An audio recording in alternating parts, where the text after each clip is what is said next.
Hey guys, welcome to PM Pathshala. Guys, आज हम लेकर आए हैं vision IAS monthly current affair magazine सितंबर 2024। आज हम इसमें अपना पोर्शन करने वाले हैं एथिक्स वाला। एथिक्स यानी कि GS4 मेंस का आपका टॉपिक रहता है और आपकी रैंक भी ये इतना इम्पॉर्टेंट पेपर है कि डिसाइड करता है। तो आपने अगर एथिक्स का इस बार का क्वेश्चन पेपर नहीं डाल देखा है या पेपर अभी 2025 की तैयारी कर रहे हैं या जो बच्चे 2024 का पेपर ऑलरेडी देकर आए हैं वो चेक करना चाहते हैं कि how relevant they have written, they can check our playlist जिसमें हमने यूपीएससी के GS1, GS2, GS3, GS4 का पेपर डाला हुआ है, आप चेक कर सकते हैं। दूसरा, आप टेलीग्राम लिंक भी ज्वाइन करिए सो दैट आपको वहाँ इंपॉर्टेंट PDFs, इंपॉर्टेंट इन्फॉर्मेशन मिल पाएँ। ठीक है, तो उसके लिए आपको करना क्या है, चैनल के डिस्क्रिप्शन बॉक्स में जाते ही वहीं पर आपको PDF मिल जाएगी। ठीक है, तो आज हम शुरू करते हैं अपना। देखो, एथिक्स का एक ही टॉपिक है, एक केस स्टडी है, दोनों हम मिल के बैठ के यहाँ पर करेंगे और ध्यान से आपको समझना है पूरा टॉपिक। टॉपिक का नाम ही बड़ा इंपॉर्टेंट है, करप्शन। ठीक है, अब करप्शन यानी कि भ्रष्टाचार क्या होता है, क्यों इसके बारे में इतना आ रहा है, सुनने में क्यों आ रहा है। तो इसका इंट्रोडक्शन के रूप में यहाँ पर ये कह रहा है कि रिसेंटली CVC, आपने इस बॉडी के बारे में, अगर आपने पॉलिटी पढ़ी है, लक्ष्मीकांत पढ़ा है अगर आपने, तो आपने डेफिनेटली इस बॉडी के बारे में ज़रूर पढ़ा होगा कि CVC क्या है ना। तो अब ये CVC कैसे आई, इस CVC में कैसे कैसे सब काम शुरू हुए, CVC सेंट्रल विजिलेंस कमीशन, इसको क्यों लाने की ज़रूरत पड़ी, इसके बारे में आप समझो। देखो, जो CVC था ना, सेंट्रल विजिलेंस कमीशन, थोड़ी सी पॉलिटी रिवाइज करा देती हूँ मैं आपकी। ये एक एपेक्स विजिलेंस कमीशन है। क्या है ये एक एपेक्स विजिलेंस कमीशन है, मतलब एक टॉप लेवल की बॉडी है ये।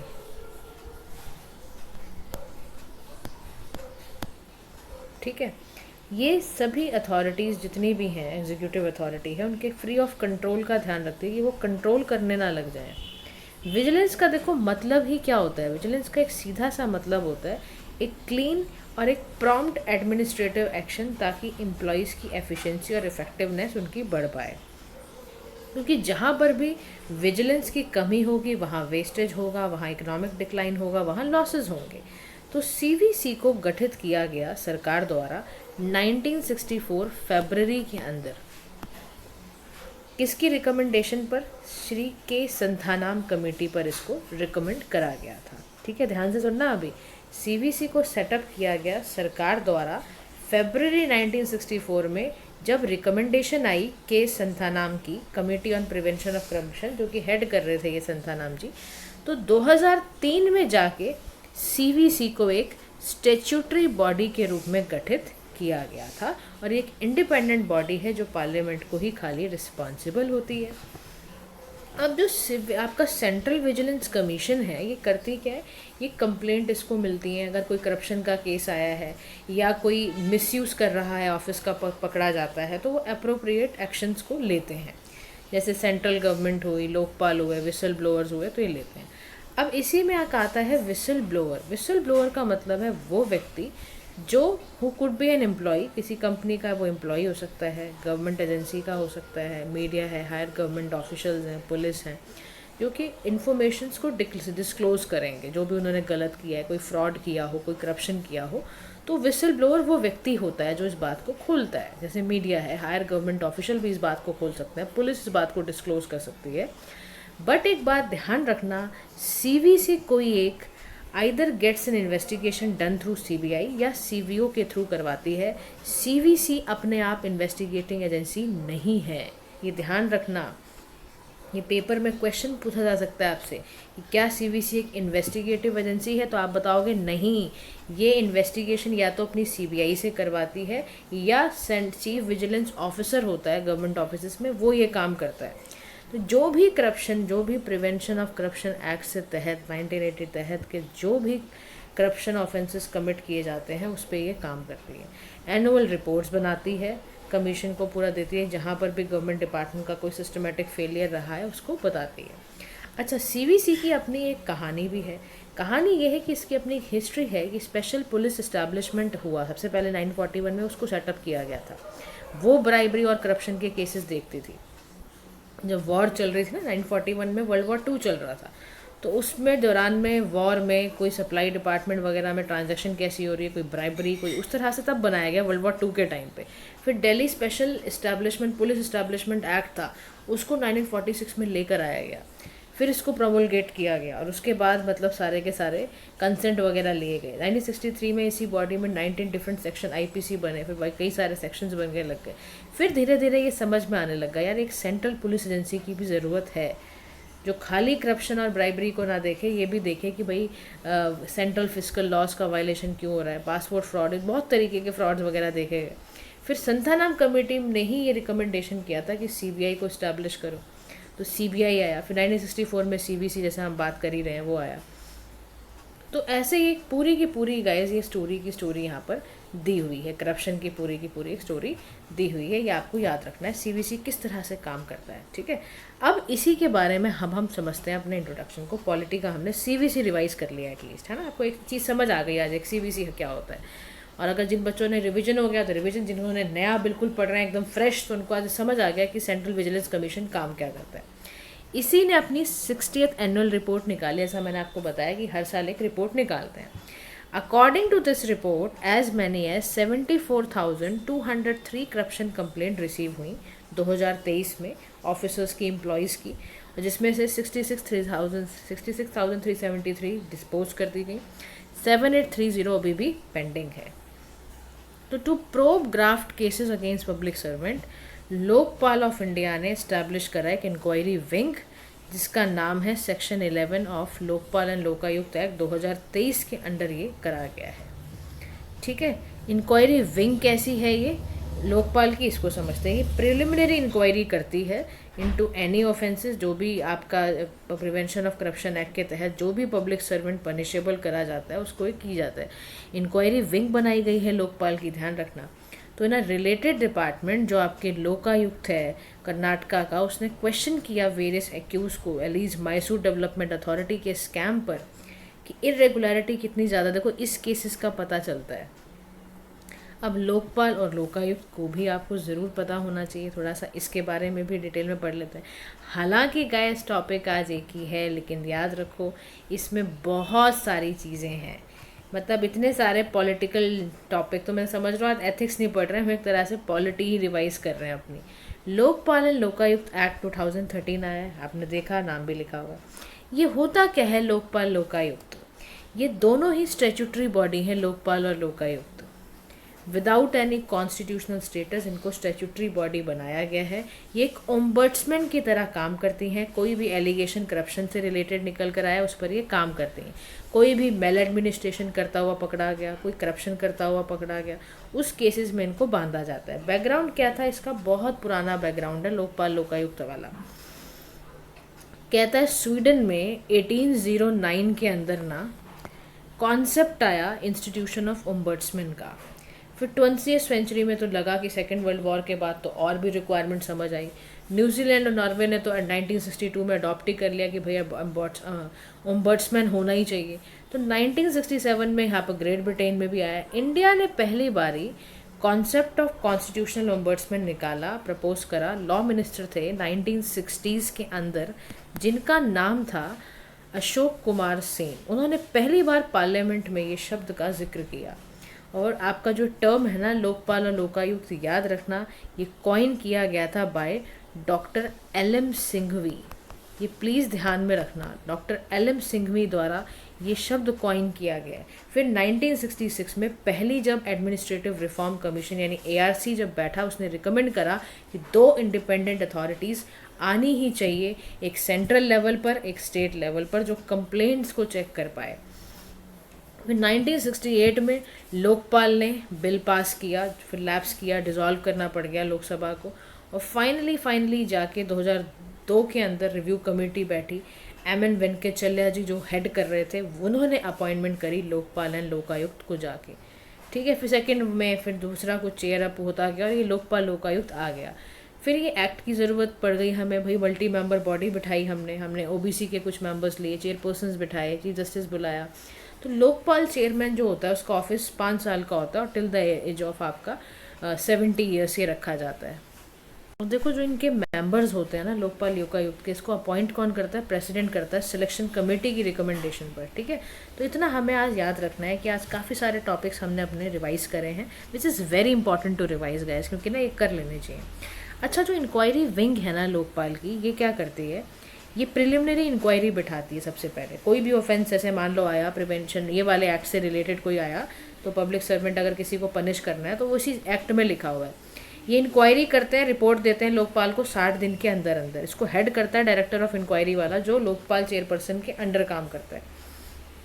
डायरेक्टर को कौन असिस्ट करता है? 3 सुपरिंटेंडेंट पुलिस के, SP general, SP economic banking, SP cyber वाला, और हर एसपी जो है फर्दर असिस्ट कौन करता है उसको? इंक्वायरी ऑफिसर एंड दूसरे स्टाफ है।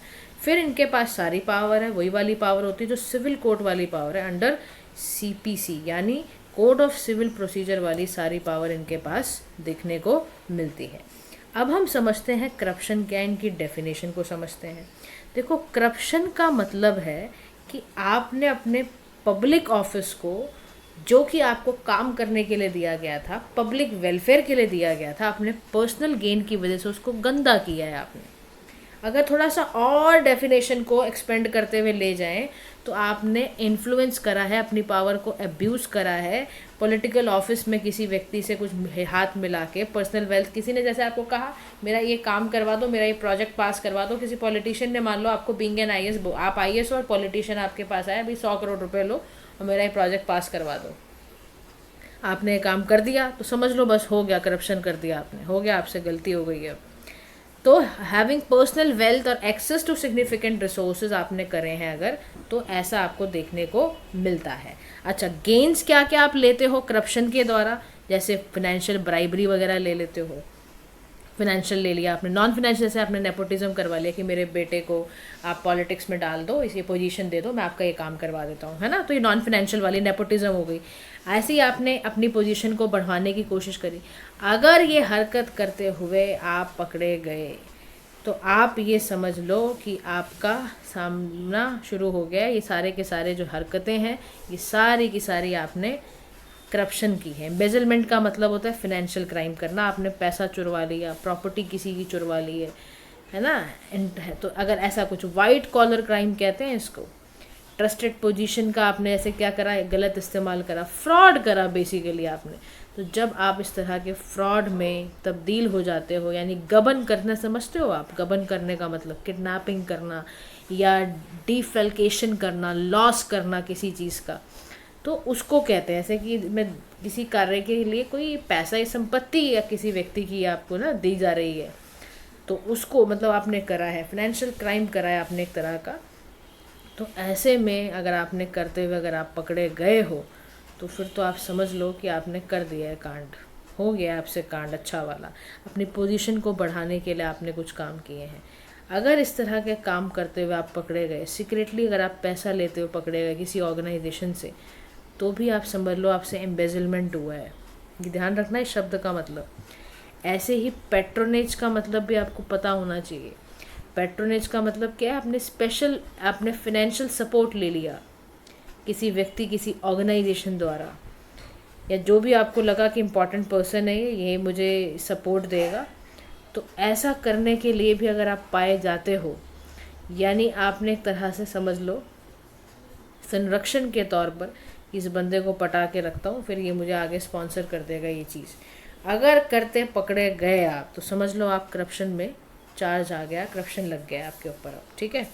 अच्छा, अब इस सब में स्टेक होल्डर्स कौन होते हैं, कौन ये करवा रहे होते हैं, किस किस का क्या रोल होता है, एथिकल कंसर्न क्या होते हैं? देखो, इसमें पब्लिक ऑफिशियल है, उसकी तो पोजीशन ही है, वही तो मिसयूज़ करेगा अपनी power for personal gain, personal enrichment के लिए आपने ब्राइबरी एक्सेप्ट कर ली, आपने फंड को भी इधर उधर कर दिया, रिसोर्सेज को कंट्रोल कर, अनइक्वल डिस्ट्रीब्यूशन करोगे आप, क्योंकि आपने रिसोर्सेज का कंट्रोल कुछ लोगों को दे दिया ना, जो कुछ और लोग उस पर प्रोजेक्ट्स पे काम कर सकते थे, आपने तो एक पॉलिटिशियन को दे दिया।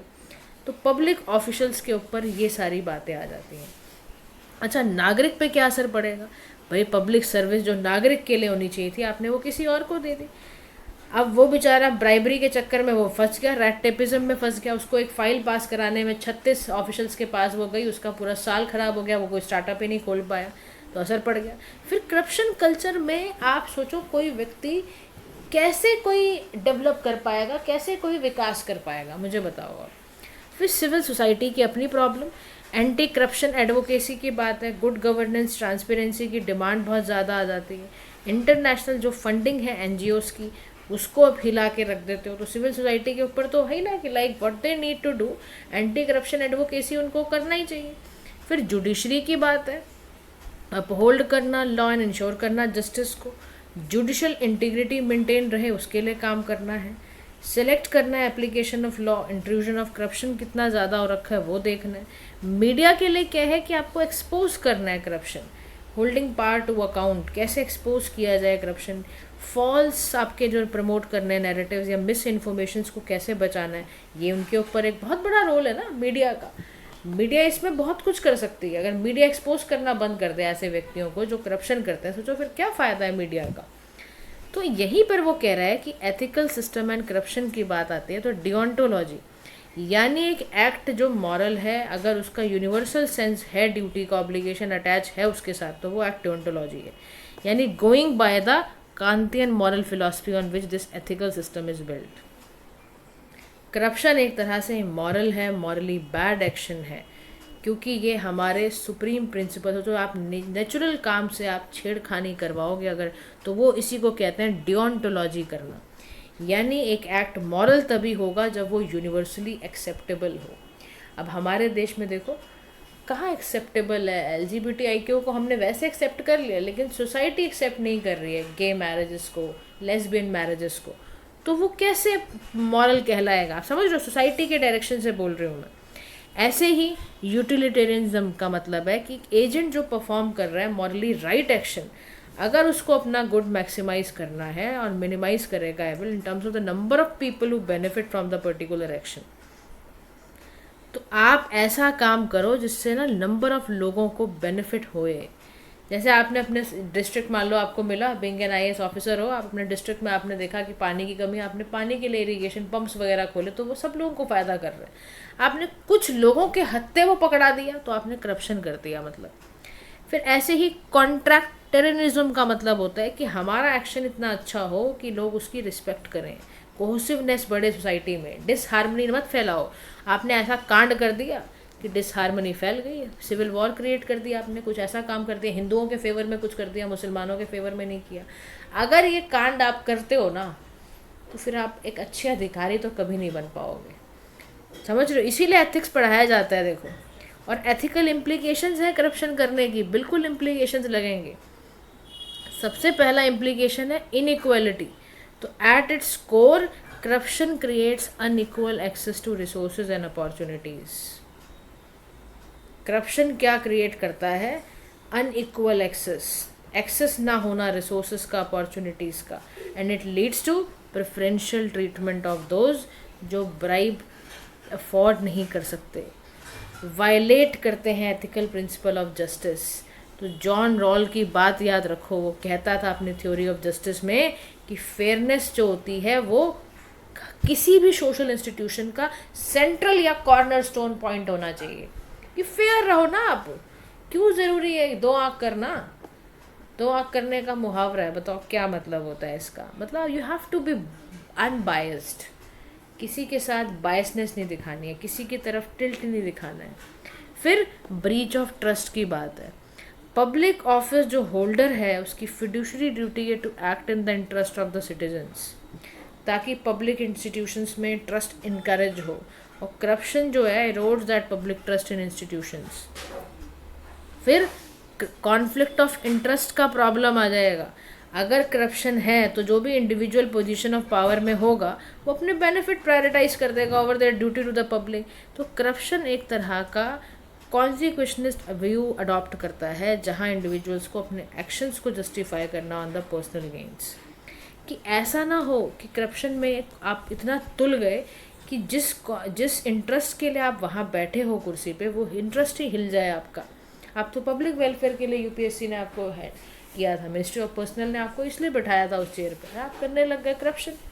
फिर हार्म टू सोशल जस्टिस, तो करप्शन क्या करता है, क्वालिटी ऑफ पब्लिक सर्विसेज को डिमिनिश करता है, और जितने भी most vulnerable section of society के उसको हार्म करता है। जैसे आपके जो भी fund meant for development projects हैं, हेल्थ केयर, एजुकेशन वगैरह है, फिर इससे इंटीग्रिटी आपकी ख़राब होती है, डिसऑनेस्टी का कल्चर चारों तरफ फैल जाएगा, ब्राइबरी फैलनी शुरू हो जाएगी, मैनिपुलेशन बढ़ना शुरू हो जाएगा, मॉरल डीके होगा, एटीट्यूड ऑफ मॉरल रिलेटिविज्म से आपकी सोसाइटी का एथिकल फैब्रिक हिल जाएगा, undermining rule of law, when public officials are corrupt, तो आप सोचो लॉ कैसे जिम्मेदार तरीके से काम कर पाएगा। आपने लीगल सिस्टम को ही ब्रेक डाउन कर दोगे अगर आप रूल ऑफ लॉ को समझते ही नहीं हो। रूल ऑफ लॉ का मतलब क्या होता है कि आप मुझे कमेंट सेक्शन में बताओ। बहुत सारी पॉलिटी पढ़ाई है मैंने आपको, आज ये सवाल आप बताओ। अच्छा एक बड़ी इंपॉर्टेंट बात है कि सेकंड एआरसी की रिपोर्ट जो बताएगी कि कैसे करप्शन को, भ्रष्टाचार को रोका जाए, तो उसके लिए सबसे पहला पॉइंट है कॉल्यूसिव ब्राइबरी, यानी पीसीए यानी प्रिवेंशन ऑफ करप्शन एक्ट जो है उसको अमेंड करना होगा। क्या प्रोवाइड करना होगा? स्पेशल ऑफेंस ऑफ कॉल्यूसिव ब्राइबरी,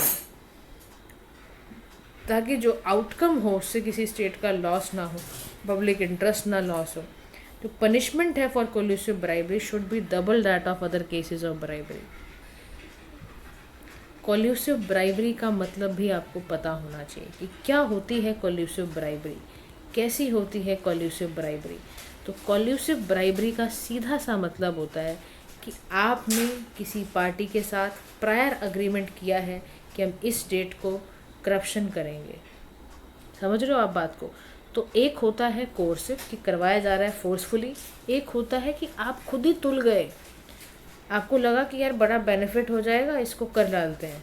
तो अगर ऐसा कुछ कॉल्यूसिव ब्राइबरी में आप फंस रहे हो जहाँ पब्लिक ऑफिशियल इंडिविजुअल एग्री कर रहा है कि वो कोलैबोरेट करेगा, वायलेट कर देगा सारे अपने फॉर्मल रूल्स को, अगर ऐसा है तो वो कॉल्यूसिव ब्राइबरी हुई। पनिशमेंट है डबल होगी। आपने जितनी मान लो 100 करोड़ का आपने किया है ना, ब्राइब लिया है ना, 200 करोड़ रुपए अब आपको जुर्माना देना पड़ेगा। फिर सैंक्शंस फॉर प्रोसिक्यूशन, तो prior sanction should not be necessarily, आपकी जो सैंक्शंस हैं जो प्रोसिक्यूशन के पास, not be necessary prosecuting a public servant जो ट्रैप्ड रेड हैंडेड पकड़ा गया है। ये भी देखना है कि जितने भी उसके पास असेट हैं वो सारे डिस्प्रपोर्शनेट वाले सब लेकर आने हैं, सब उसके छीन लो अगर रेड हैंडेड वो पकड़ा गया है। फिर liability of corrupt public servant to pay damages, law ये बोलता है कि पब्लिक सर्वेंट का अगर पाया गया करप्शन करते हुए तो जितना उसने लॉस स्टेट को दिया है, सिटीजन्स को दिया है, वो सब की भरपाई करेगा। ट्रायल्स बड़े जल्दी कराने चाहिए, पता चला अपने आप टाइम लिमिट इन्हें मिल गई तो छूट के चले गए। विसल ब्लोअर्स की प्रोटेक्शन करना सबसे बड़ी ज़रूरत है। मैंने आपको बताया विसल ब्लोअर वो बंदा है जो इस फ्रॉड को खोल रहा है, एक्सपोज कर रहा है फॉल्स क्लेम को, फ्रॉड को, करप्शन को, उसको प्रोटेक्ट करना है, वो कहीं विक्टिम ना बन जाए बेचारा वो। फिर इम्यूनिटी देनी है टू लेजिस्लेचर, सूटेबल अमेंडमेंट करने की ज़रूरत है आर्टिकल 105 का second part of the constitution, ताकि आप इम्यूनिटी इंजॉय कर पाओ बाय मेंबर ऑफ पार्लियामेंट। जो भी उनको इम्यूनिटी मिली हुई है, सूटेबल अमेंडमेंट इसीलिए दी गई है ना बेसिकली, कि कोई भी करप्ट अगर ऐसा कुछ एक्ट पाया जाता है तो उससे आप बचा लो। सिमिलर अमेंडमेंट आपकी आर्टिकल 194 का सेकंड क्लॉज में भी एमएलएस को दी गई है, ताकि अगर कोई झूठा आरोप लगे तो उससे बचाया जा सके, वो भी ज़रूरी है। देखो फिर यहाँ पर आता है measures for combating corruption suggested by Kautilya's administration. Kautilya क्या कहते हैं करप्शन के चार्जेस को दूर करने के लिए? वो ये कहते हैं इंफॉर्मेशन ऑर्गेनाइजेशन हो which should inform the king about कि करप्शन ऐसा क्यों हो रहा है। इसीलिए आप समझो सीवीसी का गठन हुआ, लोकपाल का गठन हुआ, लोकायुक्त को बुलाया गया, और रेगुलर ट्रांसफर्स होने चाहिए पब्लिक सर्वेंट्स के एक डिपार्टमेंट से दूसरे डिपार्टमेंट में, सुपरविजन होता चला जाए इनका, पब्लिक डिस्क्लोजर रहे, corrupt person with this crime should be disclose publicly, strict punishment हो, मटेरियल कॉर्पोरल हर तरह की कंप्लेंट अगर जिस तरह भी पाए गए हैं इनको देना बहुत ज़रूरी है। स्ट्रिक्ट पनिशमेंट अगर आपने इनको नहीं दी ना फिर तो ये बच के निकल जाएंगे, फिर इनको क्या फ़र्क पड़ता है, आप समझ रहे हो?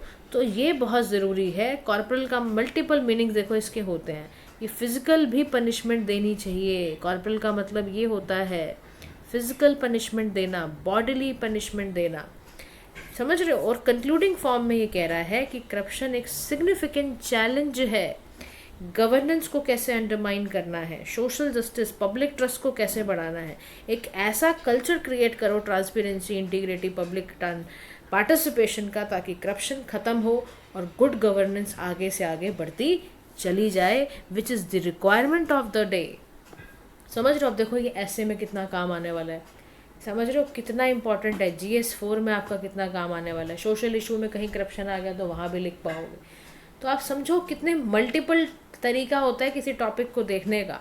फिर यहाँ पर आपका आएगा, ये है केस स्टडी। पहले समझ लेते हैं क्या केस स्टडी में दे रखा है। कह रहा है you are district magistrate of a region, आप DMO रीजन के, ठीक है। आपके पास मेजर इंफ्रास्ट्रक्चर प्रोजेक्ट है जो डिले हो रहा है फॉर सेवरल ईयर्स। तो प्रोजेक्ट बड़ा क्रिटिकल है क्योंकि डेवलपमेंट करना है उस एरिया का, उसके पास पोटेंशियल है कि वो लोगों की लाइफ, लोकल सिटीजन्स को इम्प्रूव कर पाए बाय इम्प्रूविंग पब्लिक ट्रांसपोर्टेशन। तो however you discover that the delays किस वजह से है, क्योंकि वाइड स्प्रेड करप्शन है पब्लिक ऑफिशियल्स का, प्राइवेट कॉन्ट्रैक्टर्स का। अब ये जो स्टेक होल्डर्स हैं इंगेज हैं, कल्यूसिव ब्राइबरी कर रहे हैं बैठ के, मतलब मनचाही ब्राइबरी कर रहे हैं, प्रोजेक्ट की कॉस्ट बढ़ा देते हैं, फंड्स को इधर से उधर हिला देते हैं। फंड प्रोजेक्ट के लिए आया हुआ है, किसी और पर्सनल गेन के लिए यूज़ कर लिया। समझ रहे हो? एम्बेजलिंग फंड का मतलब ये हुआ। अब ये कह रहा है as a DM you are confronted with following challenges है आपके पास। जो आपके सीनियर ऑफिशियल्स हैं डिपार्टमेंट में, वो आपको पता है कि वो ऑलरेडी करप्शन में है। अब आपको डर नहीं लगेगा कि अगर मैं आपने उनकी शिकायत की तो आपके साथ परिणाम में क्या होगा। तो बैकलैश का आपको डर होगा ही होगा, ऑब्वियस सी बात है। बैकलैश का सती कि उनका क्या प्रतिक्रियाएं होंगी, क्या होगा उनका, वो कुछ नहीं जानते आप। फिर citizens are growing increasingly frustrated भी है डिले की वजह से, आप बहुत अंडर प्रेशर में हो कि आप क्या करो। फिर whistle blowers have come forward with evidence of the corruption. अब आप विसल ब्लोअर से भी डर रहे हो कि आपने अगर नहीं बता रहे हो, आपको हेरासमेंट इनसे भी हो रहा है कि कैसे अपनी सेफ्टी ढूंढो। तो आपके पास, अब देखो आपके पास सवाल क्या पूछा गया जिसका आपको जवाब देना है। अब यहाँ पर आपसे सवाल ये किया गया है कि what are the ethical dilemmas you face in this situation, पहली चीज। सेकंड है suggest measures that can be implemented to prevent such instances of corruption in the future and promote accountability in public projects. ठीक है, ये तो आपके पास सवाल आ गया। अब देखो हमारे ना इसमें एथिकल डायलेमास पे बात करते हैं, जो हमने क्वेश्चन करा अभी। एथिकल डायलेमास क्या क्या रहेंगे, ठीक है, लेट्स डिस्कस दिस। देखो ethical dilemmas faced as a DM, ठीक है। सबसे पहले क्वेश्चन यही है तो इसका जवाब हम देखेंगे। सबसे बड़ा आएगा जो एथिकल डायलेमा, वो है कॉन्फ्लिक्ट ऑफ इंटरेस्ट। गाइस क्या है? कॉन्फ्लिक्ट ऑफ इंटरेस्ट का एक बहुत ज़्यादा मसला होगा। क्यों? क्योंकि सब सीनियर ऑफिशियल्स भी इन्वॉल्व हैं करप्शन में, और वो क्या क्रिएट कर रहे हैं, वो बेसिकली क्रिएट कर रहे हैं आपके लिए एक कॉन्फ्लिक्ट कि भाई कैसे करप्शन को भी रोका जाए, कैसे उनके पोटेंशियल बैकलैश को कैसे झेलोगे आप, ये वाला। सेकंड एथिकल डायलेमा होगा पब्लिक प्रेशर का, क्योंकि मीडिया बार बार देख रहा है, सिटीजन्स बार बार देख रहे हैं कि फ्रस्ट्रेटेड है वो डिलेज से बहुत ज़्यादा, जो आपको बहुत बार वो कर रहा है। फिर विसल ब्लोअर की प्रोटेक्शन कैसे करनी है, ये भी आपके ऊपर है, कि अगर आप समझो आप पाए गए तो फिर आप तो बहुत ज़्यादा फंसोगे। तो विसल ब्लोअर जो है आपके, मैं बार बार स्पेलिंग गलत लिख रही हूँ, LE है ये, ठीक है। विसल ब्लोअर का प्रोटेक्शन ज़रूरी है, ठीक है, क्योंकि उनको अगर आप नहीं कर पाओगे तो फिर तो आप कैसे हैंडल करोगे सारी चीज़ें। तो ये तो सारे हमारे हैं कि भाई कैसे कैसे इनको इंटरेस्ट, कॉन्फ्लिक्ट ऑफ इंटरेस्ट आएगा। अच्छा, अब यहीं पर वो कह रहा है कि कुछ ऐसे मेजर्स बताओ जो इम्प्लीमेंट करे जा सकें ऐसे करप्शन को फ्यूचर में रोकने के लिए। ये आया आपके पास, अब इसको देखते हैं हम। तो देखो इसको रोकने के लिए आप क्या करोगे, इसको रोकने के लिए कुछ मेजर्स उठाओगे आप।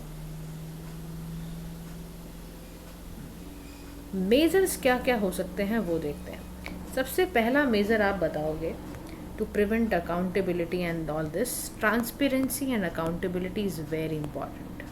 So transparency and accountability is important. इसमें बताओगे कि रोबस्ट सिस्टम हो, इसमें प्रोजेक्ट की प्लानिंग हो, बजटिंग हो, पब्लिक एक्सेस हो, पब्लिक प्रोजेक्ट इन्फॉर्मेशन का, कॉन्ट्रैक्ट्स का, सिटीजन्स का पार्टिसिपेशन बढ़ाने की ज़रूरत है।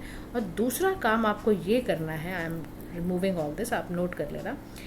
दूसरा काम आपको ये कर लेना है मेजर्स के रूप में, एस्टैब्लिश करने, आपको स्ट्रेंथन करो, बेसिकली स्ट्रेंथन करो anti corruption mechanism. Anti corruption mechanism को बढ़ाने की ज़रूरत है। प्रमोट करो विसल ब्लोअर प्रोटेक्शन लॉज, ठीक है।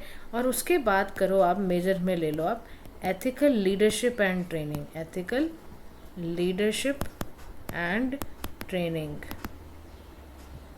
ठीक है। फिर चौथी चीज़ आप करो ई गवर्नेंस एंड टेक्नोलॉजी का काम करो आप, ई गवर्नेंस एंड टेक्नोलॉजी का काम, जिसमें टेक्नोलॉजी जो होगी वो स्ट्रीमलाइन करनी है, पेपर वर्क ख़त्म करना और ई टेंडरिंग, ई प्रोक्योरमेंट का काम करना है। फिर इसी में आपको काम करना है पब्लिक अवेयरनेस का। क्या करना है इसमें आपको काम? पब्लिक अवेयरनेस का काम करना है एंड एजुकेशन का काम करना है, यानी पब्लिक अवेयरनेस कैंपेन्स वगैरह कंडक्ट कराने हैं ताकि आप सिटीजन्स को एजुकेट कर पाओ। हायर अथॉरिटीज़ को रिपोर्ट करना, विसल ब्लोअर्स को प्रोटेक्ट करना, डिसिप्लिनरी एक्शन लेना, रिमीडियल एक्शंस लेना, ये सारे करने से आपके काफ़ी सारे मामले जो हैं वो सुलट जाएंगे। तो this is all guys for your ethical portion. कल हम स्कीम करेंगे, तो कल फिर ज्वाइन करिएगा मॉर्निंग में, कल मिलते हैं सुबह। So guys, thank you so much for listening. Do like, share and subscribe to PM Pathshala. Have a nice day to all.